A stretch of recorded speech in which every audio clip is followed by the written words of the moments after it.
All right, what I've decided to do is to break this lecture up into a series of lectures because to me it's amongst the hardest things that we've done.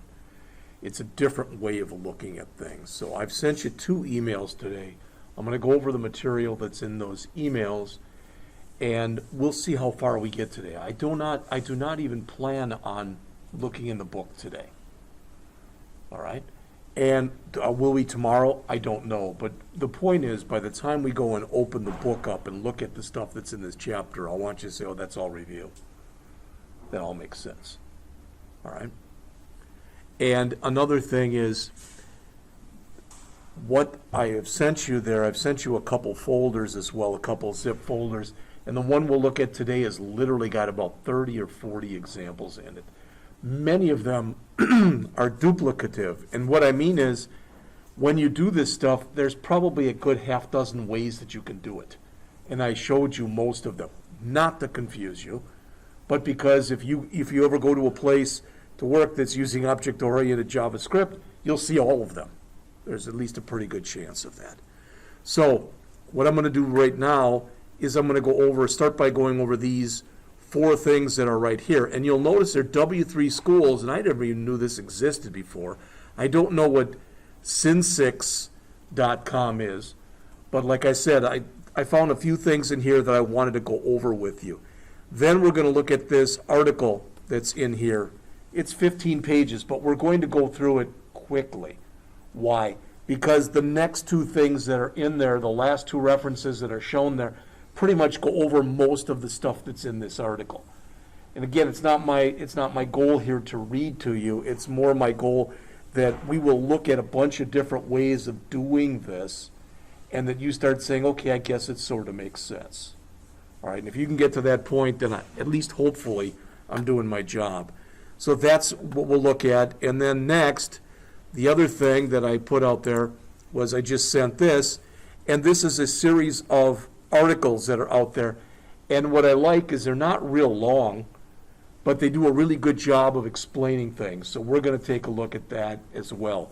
What I'd like to get to either tomorrow or Friday, remember we don't have class on Thursday, is I'd like us to go and write the same program and write it 3 times. Write it once in a totally non-object oriented format, write it again in an object-oriented format using what are called prototypes, and you'll see that today, and then write it a 3rd time using ES5 and ES6 classes, which is pretty much what object-oriented JavaScript programming is going to. All right, so just so you have an idea, that's where we're kind of going with this. All right, so that said, I'm going to start with this. I don't want to read to you. I do want to tell you that I don't agree with this.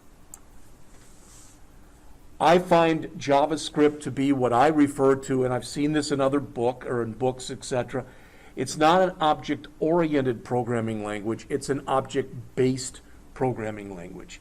You can write complete running, working applications and not use a single thing that's object-oriented. We've done that for the most part this semester. You actually used objects, whether you realize it or not. We're going to talk about that a little bit later today. All right? But I call it an object-based language. And to differentiate between the two, with an object-based programming language, you've got total object-oriented features, but if you wish to, you can choose not to use them. Now the gentleman over here, next spring, will be taking the AWD 1112 JavaScript Android programming class, and we'll be learning Java in there. Java is a totally object-oriented programming language. If you want to write hello on the screen, you need to create a class to do it. You don't have any choice. That's the way it works, not the way it works here. All right. Now, I agree with this. You define your own objects and make your own variable types. Yeah, pretty much that is what it's about. All right. The 2 key takeaways from this, and the reason I put this thing up here, were properties and methods. And again, we're going to talk a little bit about classes. We're going to talk more about objects. All right, and we're going to talk about properties and methods for at least the beginning of this. And I'm going to give you the same example that I may have given previously, I don't know. But again, if you're ever coming in here, and I always get my directions in here mixed up, but if you're ever coming in here off of Parr Road and you make the turn, you'll notice that right across the street, right from the turn in by the Carpenter's Hall there's a house. All right, and there's a bunch of land in that area, and some of it is vacant land. So let's just imagine for a minute, all right, that there is 100 acres of land out there. There probably isn't, but let's just pretend there is. And a developer comes in and buys that. And after they set up roads and sewers and everything else they have to set up, they want to have acre lots. And they figure they've got half of that 100 acres left. So they're going to make 50 different houses on those 50 acres. Again, one house per acre. And they come in and they make 5 different house plans. We're going to assume that, let's say, 3 of them are 2-story houses, 2 of them are ranches. All right, and they're just going to basically stack them. Plan 1, 2, 3, 4, 5. Plan 1, 2, 3, 4, 5, etc. Each one of those house plans are what are referred to as a class. They're blueprints for what the underlying house should look like. And that's what a class is. A class, basically, when you set it up, it's a blueprint from which you make objects. So if we were, going by this house analogy, we'd be talking about creating house objects based off of 5 different house classes. Now, each of those objects is going to look a little different. They're all based off of the same plan, but one could be sided, the next one maybe is not sided, or maybe the color of the siding is different, etc. You get the idea. When you create objects based off of classes, it's called instantiating or creating an instance of an object based on the class. All right? And more than anything else, these objects have 2 things. They have properties and they have methods. So what kind of properties would a house have? House color. All right? Siding might be a Boolean property. If the house was sided, it would be set to true, and if it was false, if not sided, it would be set to false, etc. All right? And there's other things as well. But properties are the characteristics, such as, and again, I know I've given this example before, if we created a person class, and then I created a Mason instance, and a Michael instance, and a Donald instance, and a Nicholas instance, and a James instance, etc. You would all have the same types of things. So for properties for you, if I put in height, weight, eye color, hair color, and gender, let's just say that. All right, first of all, a class and the objects of that class only have what you give it. So if I don't give you an eye color, technically you don't have one. All right, so those are the characteristics of the objects of the class. Methods, it's just a fancy word, they're functions. They're behaviors that can be basically placed or that can happen to the objects. So again, looking at the person example, all right, maybe eat, drink, sleep, etc.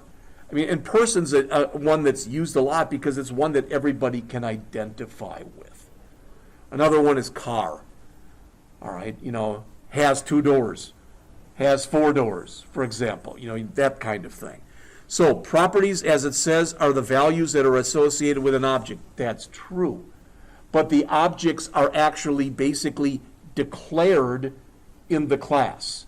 And they're instantiated or they come to life inside of the object. All right? And methods, again, it's a fancy word for functions. That's what they are. They are functions, but they're functions that have been created inside of or in conjunction with a class. But you're going to see when we start looking at them, they look very, very much like what we've been using functions all along. Yeah. Not only that, before ES5 and ES6 JavaScript, so up until about 5 or 6 years ago, all right, classes were done totally differently in JavaScript. They were done differently in JavaScript than in any other language I've ever seen. All right? Now you can still use that more old type of mentality, but with ES5 and ES6, they have created classes, and the nice thing about it is it's going to be very similar to what, like, for example, you're going to see in Java. They're not identical, but they're similar. All right? So they tried to, I don't know if you'd say, get in vogue or whatever with other languages, for lack of better words. All right. So this thing, JavaScript reference, says contains a complete reference. Well, the bottom line is this. You have been using this stuff all along. All right? Really, in JavaScript, notice it says string object, date object, array object, Boolean object. Well, objects, what that means is JavaScript has a string class, it has a date class, it has an array class, and it has a Boolean class. Now, you're used to doing stuff like this. In other words, you are used to writing stuff, let me just show you this quickly, like this, where you come in and you say something like this. Let's just say const first name equals Jeff. All right? Now, JavaScript has a type of operator that you can run on it. And if I ask for the type of first name, it would come back and it would say string. It is a string. But you may or may not know, I can also do this. I can say const first name equals new string Jeff. And why am I telling you that? Because if I do the type of operator on that, it will not say string. It will say object. All right? And with much of this stuff, and you're going to hear this term, just so you know, when they've come in there and they've done something like this as opposed to this, I mean, which one do you want to use? I want to use the first one because it's less typing. It's less stuff for me to have to worry about. All right? I can go and I can run different string methods on either one of these, and they'll work. All right? But at least as far as I know, under the hood, when you do this, it pretty much is doing this. So they've tried to make it easier for you to use, and sometimes you'll see this, and it'll be called Syntactic Sugar. And what you'll see this in different programming languages, including JavaScript. And what they mean is they've kind of put, I don't know, like an alias or whatever around it to make it easier for you to use. And you've already used that. Remember when we used the $ alias? We were using basically Syntactic Sugar right there. All right? So in here, and I'm not going to run through any of these, but again, string objects, date objects, array objects, Boolean objects, math objects, number objects, etc. So you can go, and the DOM, those are objects. So you have been working with these, but everything that we've been working with thus far, all right, we haven't created. We've just been using in existing stuff. Now the time has come for us to start creating some of our own stuff. All right, and this last thing in here, again, I'm not going to go over these. But notice there's a bunch of examples. So if you want examples on how to use this different stuff, it's in there. All right. So then I went over and I took a quick look at, well, what does W3 Schools have? All right. So, again, notice ECMAScript 2015, also known as ES6, introduced Java classes.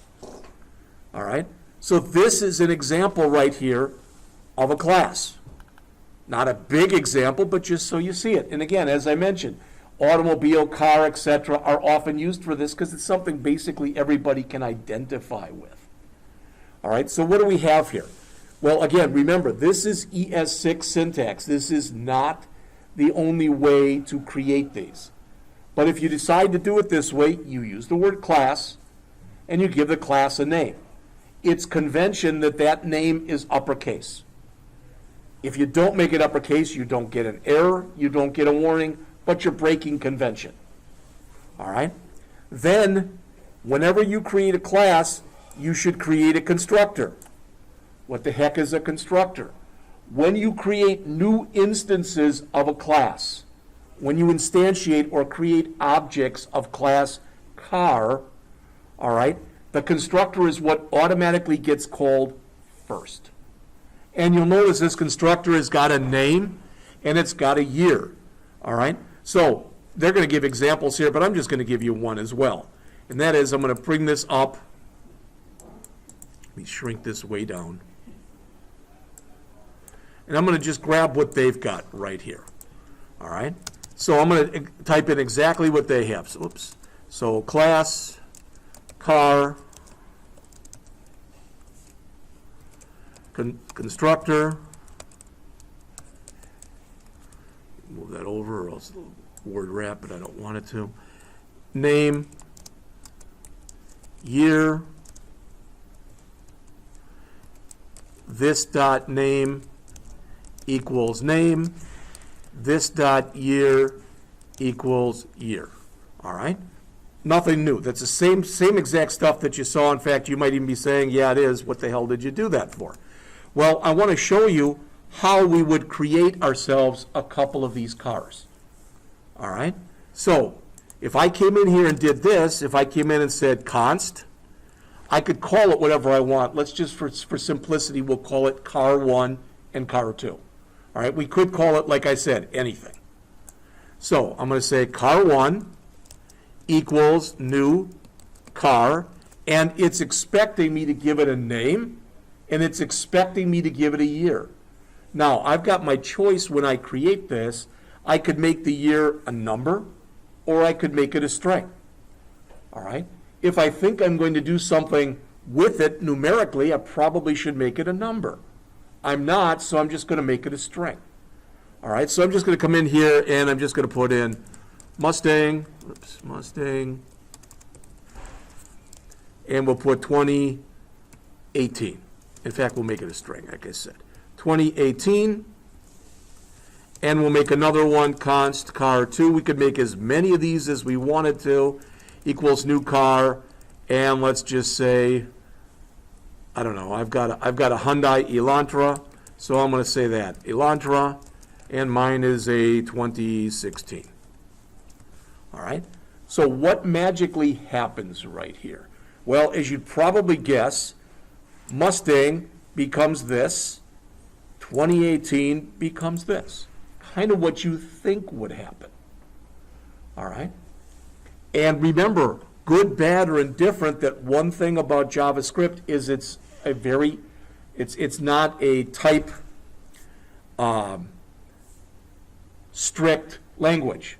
So if I wanted to, this would be really poor to do, but I actually could do this and take one of these and make them a string and make the other one a number. That would be a bad thing to do. You should be consistent in the way you're doing this. But I don't think that would break anything. Now, one of the most misunderstood things in the whole JavaScript language, and guess what? It's exactly the same in Java, is the word right here.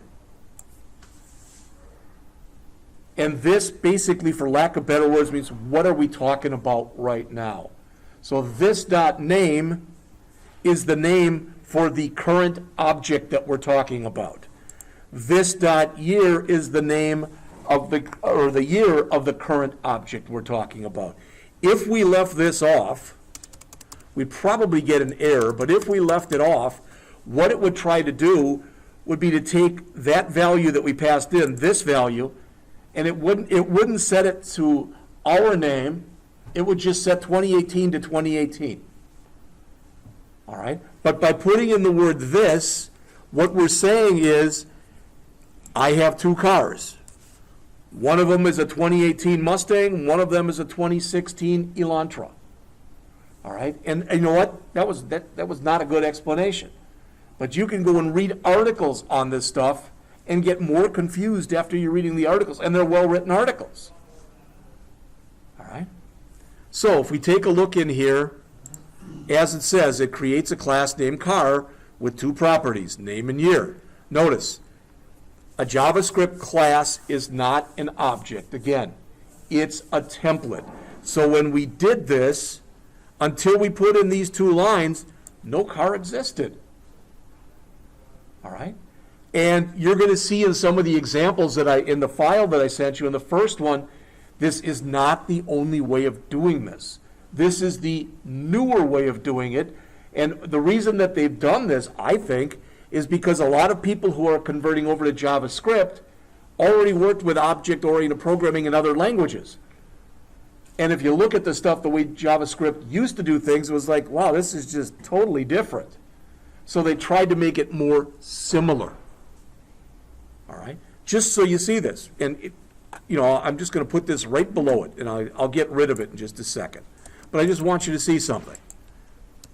And that is, if I did this same thing, all right, if I did this same thing in Java as opposed to JavaScript, how many changes would I have to make? Well, I'd have to say, you don't use the word constructor, you use the name of the class, so we do that. And then we'd come in here and we'd say something like car1 equal new car 2. So when you look at that, that's not a lot of difference. All right, but it's doing the same thing in a different language. So again, one of the things I believe they tried to do with ECMA 5 and ECMA 6 was to take JavaScript and bring it kind of into the rest of the world, for lack of better words. All right, so like I said, let me get rid of that. All right, it says when you use a class or have a class, you use it to create objects. It's what I just did. The constructor, as it says, it's automatically called, all right, when a new object is created. They call it a special method, all right? And you could put anything in there you want. By and large, you use a constructor to initialize your object, to give your object initial values, all right? So, it says the constructor method is the special method. It has to have the exact name constructor. It is executed automatically, and it is used to initialize object properties. If you do not define a constructor, JavaScript creates one for you. So in other words, if I were to have left this off, I'm not going to remove it, but had I removed this, so pretend here, we'll do that for a second. If I had done that, then JavaScript creates this. Let's see, I think it'll put in parens. It creates that, which does absolutely nothing. But it's done because the language needs that in there. All right, you don't physically see that, but it does the equivalent of putting that in there for you. And it's considered always poor practice. You should always put in your own constructor. In fact, virtually always, there'll be something you want to initialize. All right?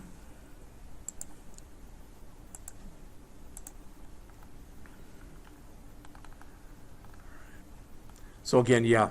And you can go and add other stuff if you need to. So here they're adding, notice this is class car, this is the constructor.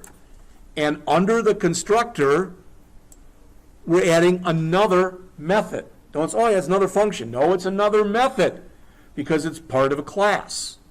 It's called age. All right? So it says get full year minus this dot year. So in other words, this year is 2021, right? So if I passed in the thing with the Mustang, we had said 2018. So age would be 3. All right? With the other one, we passed in 2016, so the age would be 5. We're not playing with months here. We're just doing something very generic. So we could come in there and write something like this. So it'll say my car is, in that case, 7 years old. All right? As it says, you can send parameters to class methods. You've already seen that. All right? So there's a lot of different ways that this can be done. There's a lot of different stuff that can be done. Now, it says here, the following table defines the first browser version with full support of classes. And again, note the year on here. They started supporting them basically when they became available. And all of these browsers still support the older way of doing it. We're going to look at that in just a bit. All right? And it's really important that we do go over that and that you learn the old stuff, because there is tons of legacy code out there that's 10 or more years old that is working just fine. That the people who work with it, etc., they have no plans to get rid of it and change it over because it works just fine. All right, and it's like, well, you know what? This has been working great for 5 years. There's absolutely nothing wrong with it, but I'd like to fix it so we can use new functionality. Okay, what's going to happen? We're going to have to bring your website down, and we're going to test the hell out of it to make sure we don't break anything. I mean, what kind of manager is typically going to okay something like that? All right. So, a little later in here, they talk about JavaScript objects. All right. What you are trying to do with these objects between classes and objects is you're trying to model the real world. All right. Now, I know you all know this already, but as an example, what is it? 2023, St. Louis and downtown St. Louis, they're building that soccer stadium right now, right? They didn't decide to build it, go out there that day and start pouring, digging holes and pouring concrete. That didn't happen. You saw because I've seen it on the news, the artist's schematic, basically, of what that was going to be. Well, that was what? That was a class. They're only making one object out of it. But technically, if it would work really well, one of the nice things about object-oriented programming is reuse. What if for some reason, let's just say Chicago decided this is really a cool stadium that you have. They could basically use that same plan if they wanted to or needed to. All right? And what happens even more often is let's just pretend for a second that, okay, I don't work here anymore. I'm now an independent contractor, and I'm contacted by a small hotel chain, all right, a small local hotel chain, and they're like, our reservation system really stinks. We'd like you to redo it for us. So I create a new reservation system for them, okay? Now, let's just say we won't use Enterprise because they've already got stuff, but another small agency that rents cars hears about this, sees the reservation system and says, we don't reserve rooms, we reserve cars, but I think we could use what you have. If I write it in a generic enough way, of course I'd have to make changes, but at a high level, that's where I'm going to make a lot of those changes, and hopefully down below, I'm not going to have to change much of anything. That's the idea of reuse. In fact, what a lot of companies do or have done, and I've talked with some of them, I've worked with some of them, is they've gone back and they've taken everything that they're doing and they basically re-engineered it to use objects. Years ago, I took a class in downtown Milwaukee, and I always said it was interesting for two reasons. First of all, I had never met anybody in my life that had the same first name and last name.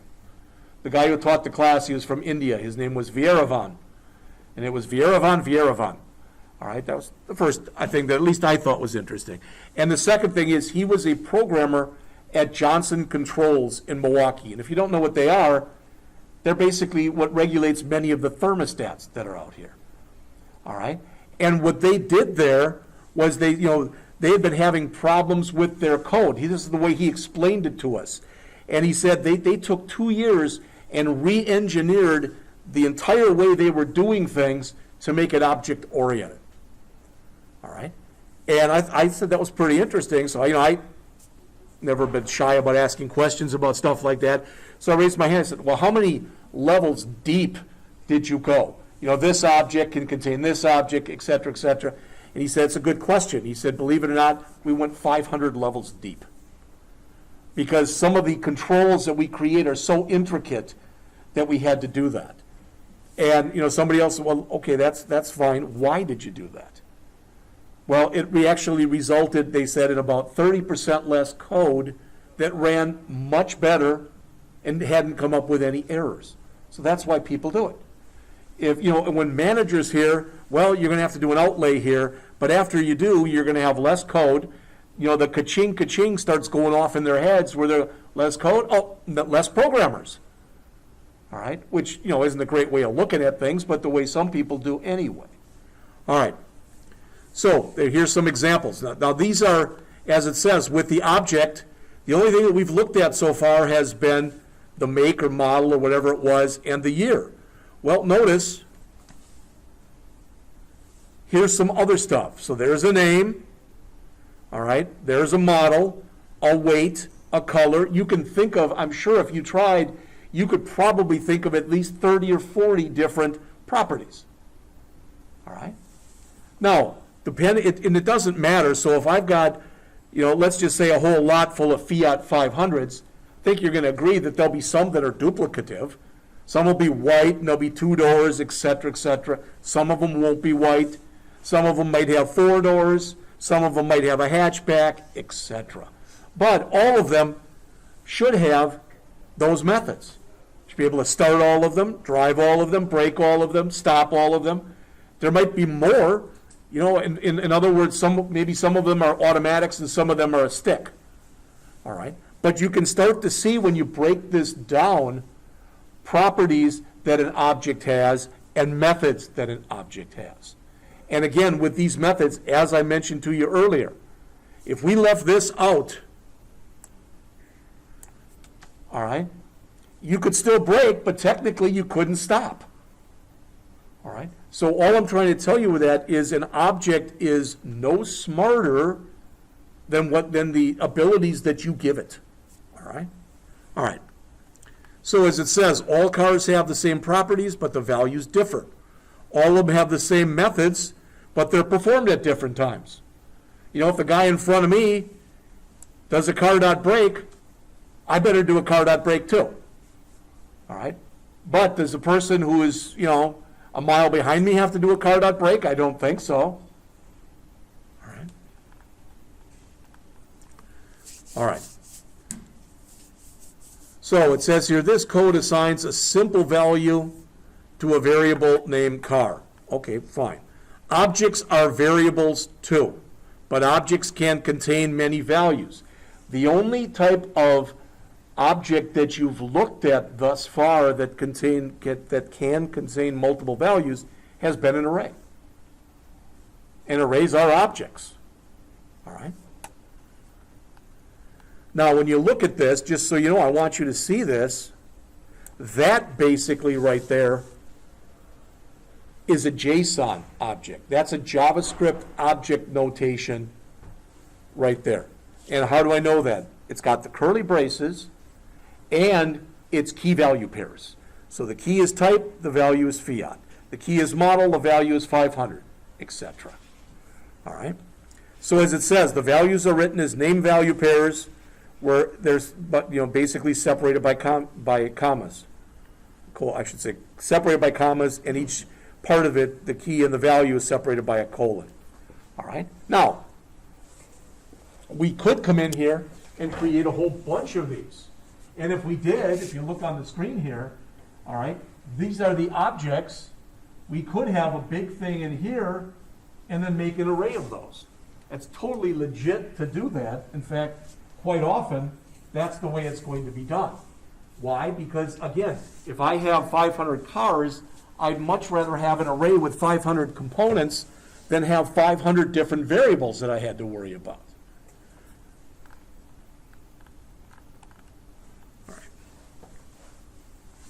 Now, what they're doing right here, as it says, here they are creating an object, a brand new one, and they're creating it as an object literal. What does that mean?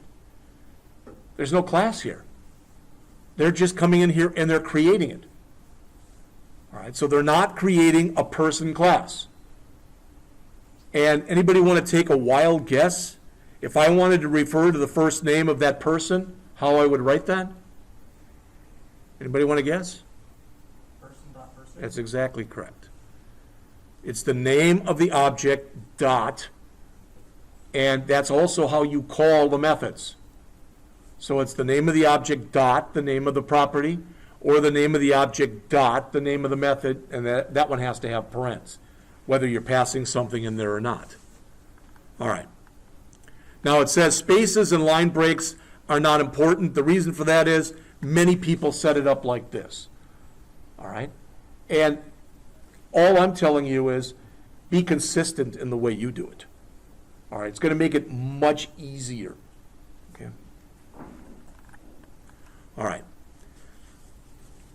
All right, we already talked about what properties are. We just talked about how to access them. This is another way you can access them. So in other words, if I set up an age for a person, I can do this in two ways. I can say person.age, and I can say person, and then put in brackets, double quote, age, double quote. You can use either one. I would say that one's used virtually 100% of the time, but you'll occasionally see that one in code. All right.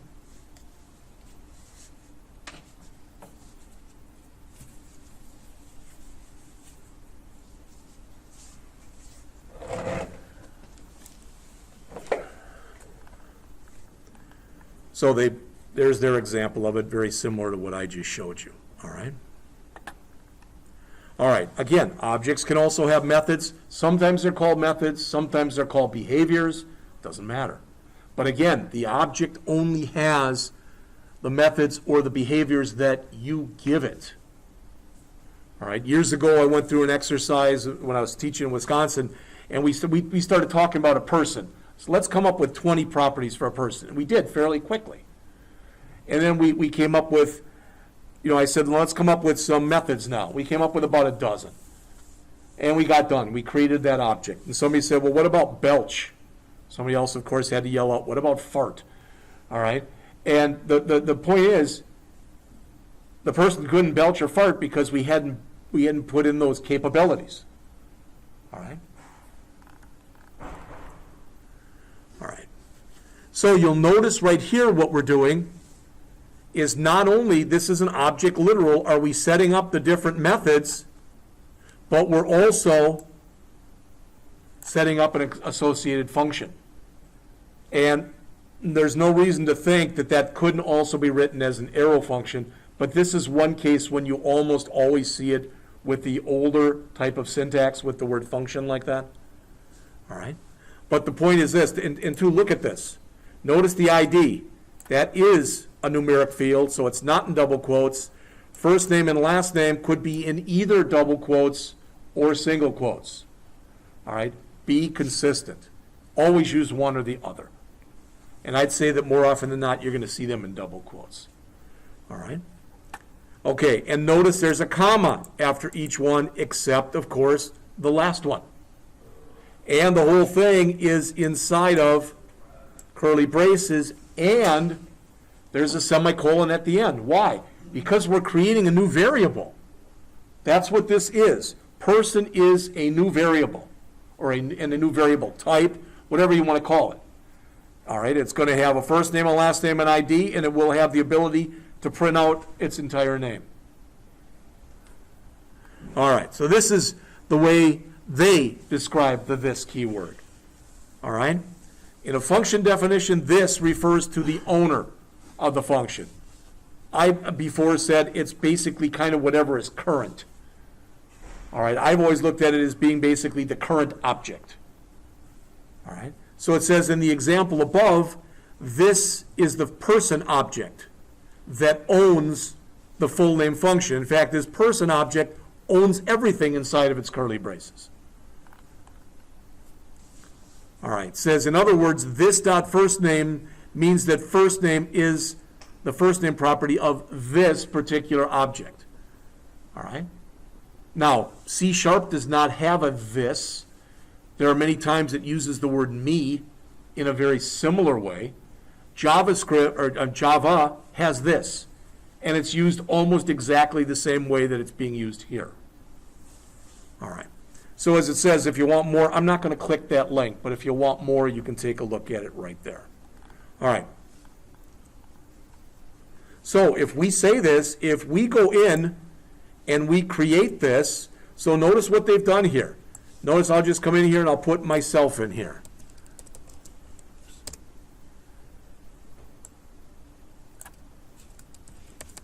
All right. This should come back and say Jeff Scott right here. All right, and you'll notice it does. So what we're doing in here is we're just returning this stuff. Let me, can I stretch that out? Will it let me do that? There we go. So now it's on the same page. Now, if I wanted to, I could say this. So I could put in here plus, and then I could say something like with an ID of plus this dot ID. And if I run that, there you go.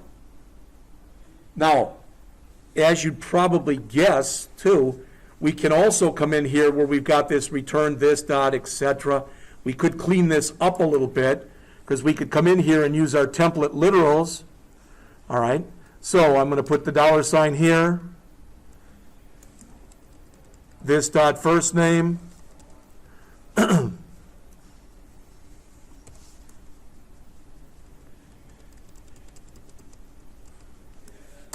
This dot last name. It's going to look funky until I close this off. Where are we?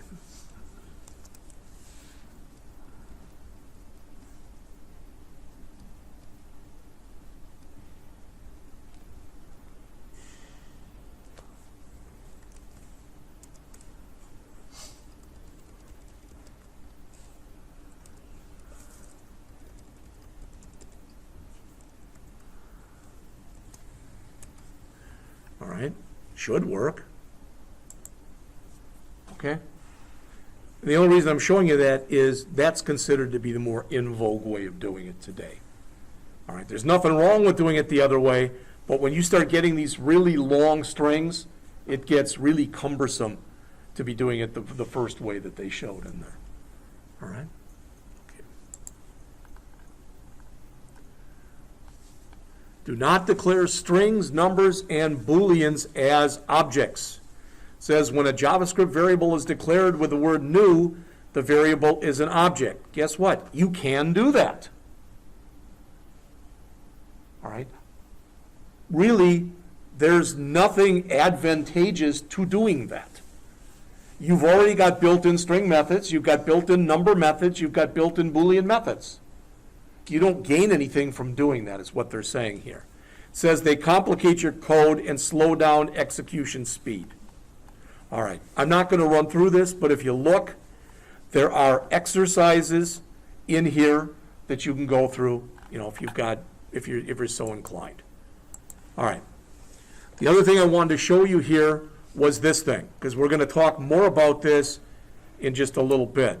But this is another thing that's out here. It says JavaScript Object Oriented. I'm not going to read a word about it. I just want to go down to here. So they say here, understanding an object. Okay. So what are they doing here? First of all, you can tell it's a little older because it's got var instead of let, so it really should be changed. No biggie.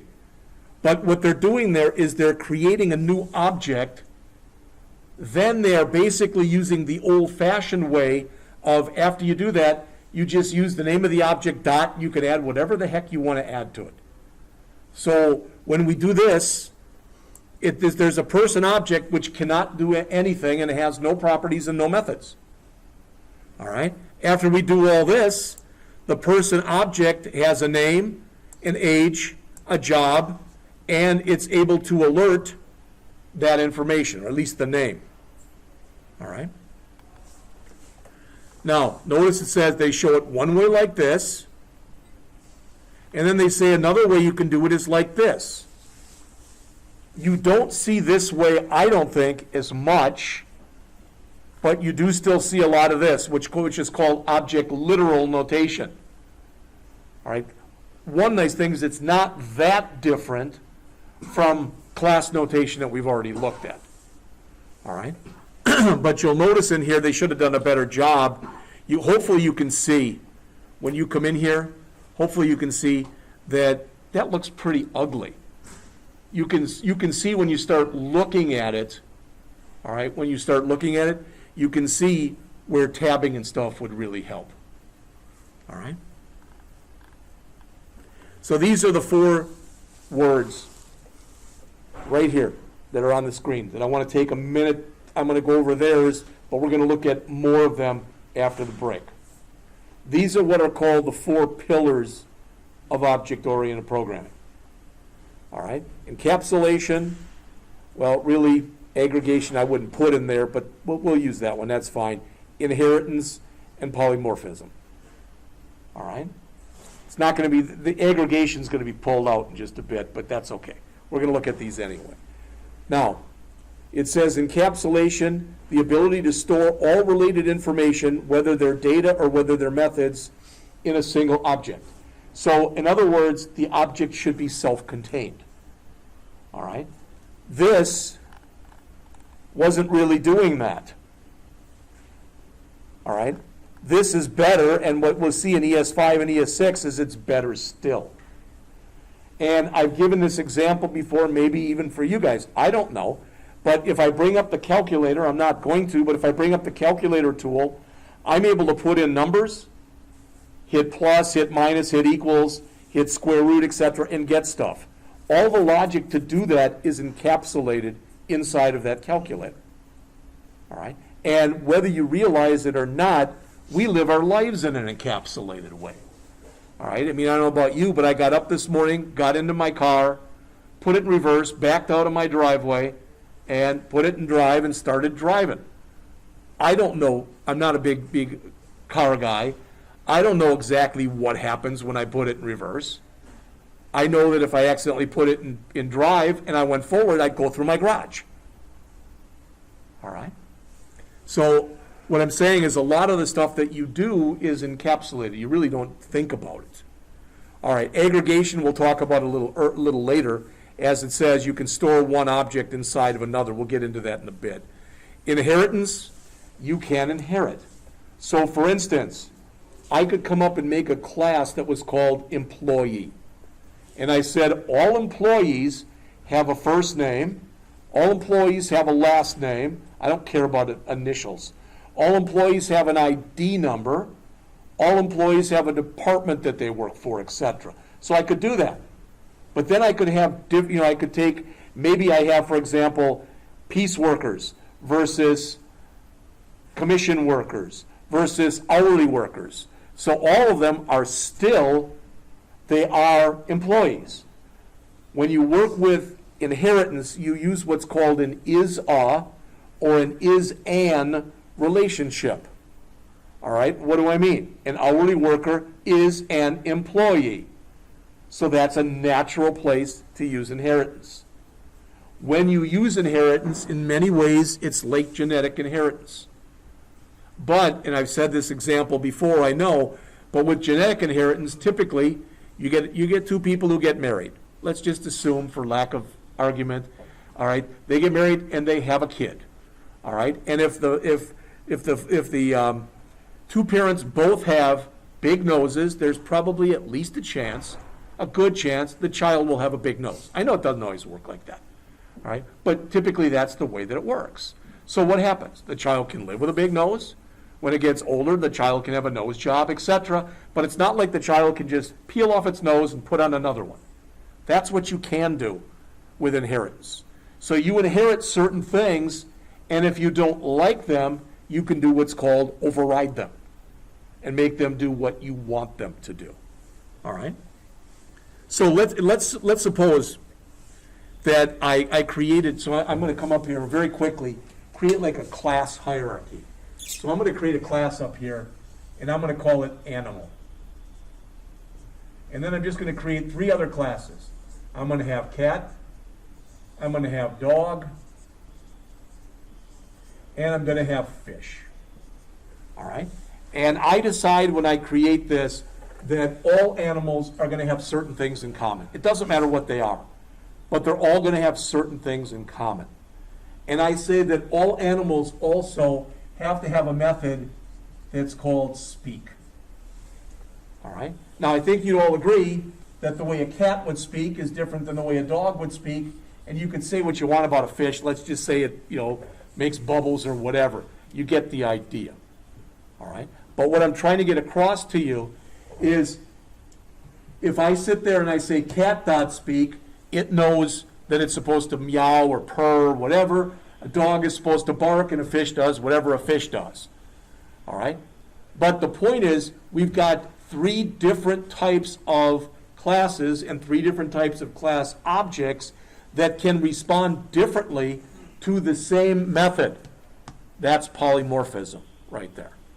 All right? It responds based on the type of object that's associated with it. So you don't have a cat that barks, you don't have a dog that purrs, etc. That kind of an idea.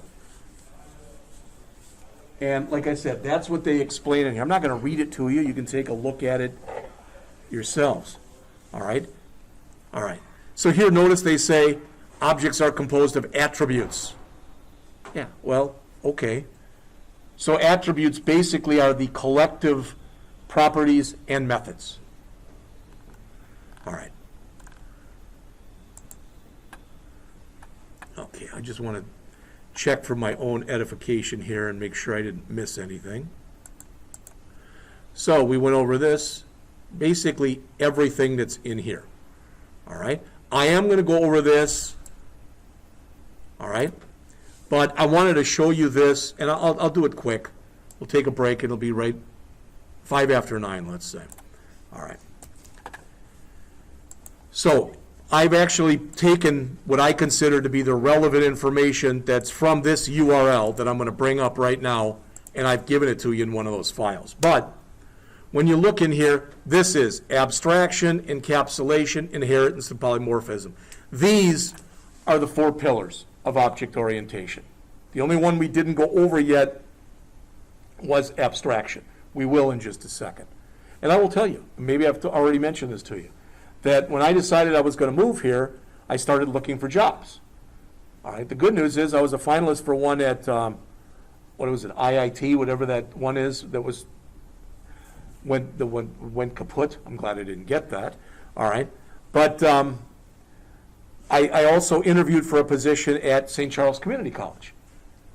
And my interview basically consisted of, tell us what you know about the 4 pillars of object-oriented programming. That was the question that they asked. All right? And to be honest with you, was I prepared? Yeah. I don't think they liked what they heard, but I gave my interpretation of it. And I even told them, I said, you know, it was a phone interview. And I said, I could just bring this up on my screen right now and I could basically read it or do it, but I'm going to tell you what I feel about it. They didn't like that. All right, I could just tell there was a lot of silence and stuff on the other end, which is okay. All right. But when we take a quick look at this, let's just run through it. Abstraction, quite simply.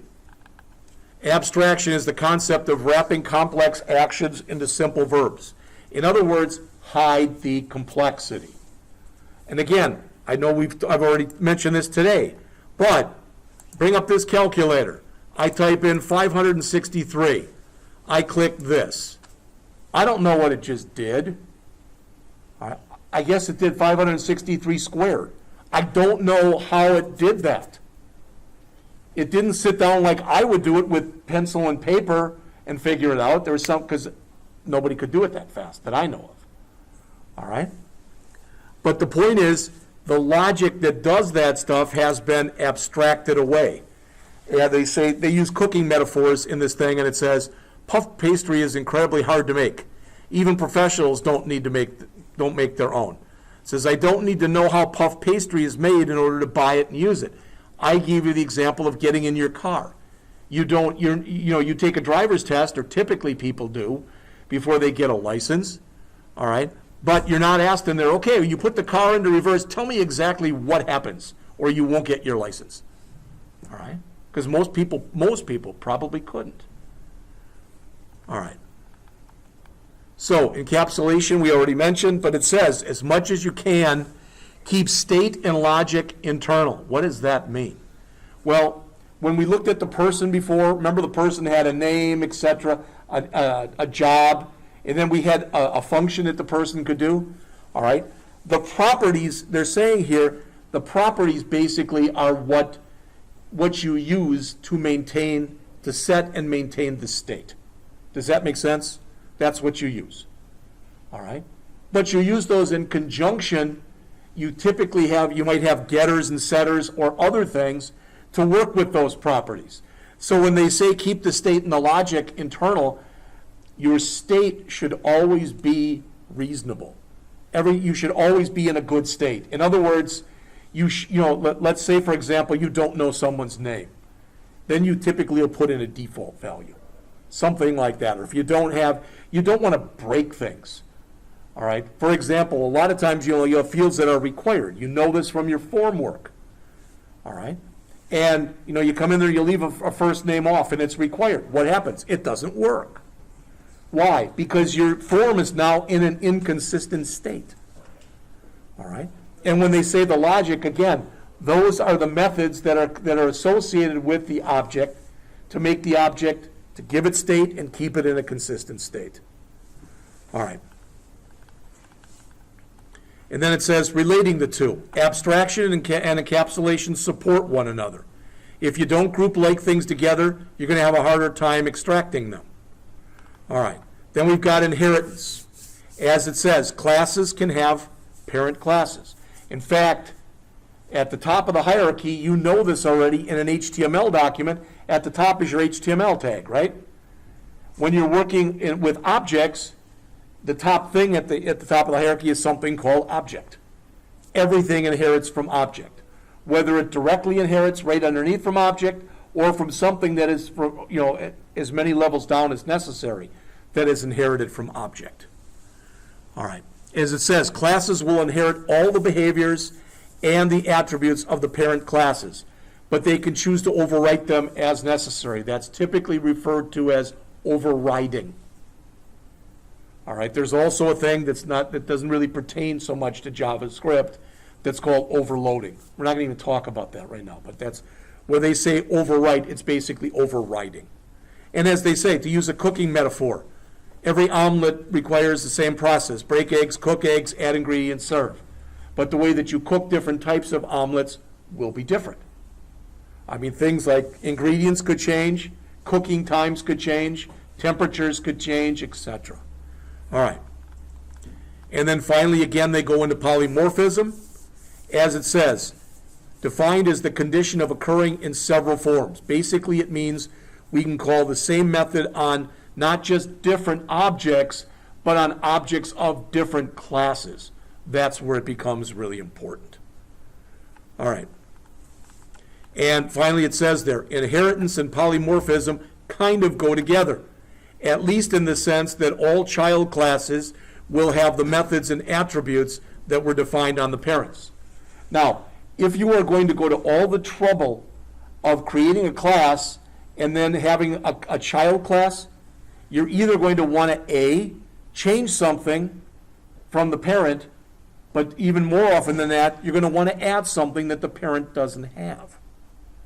All right? By default, when you've got a child class that inherits from a parent, the child can do everything the parent can do.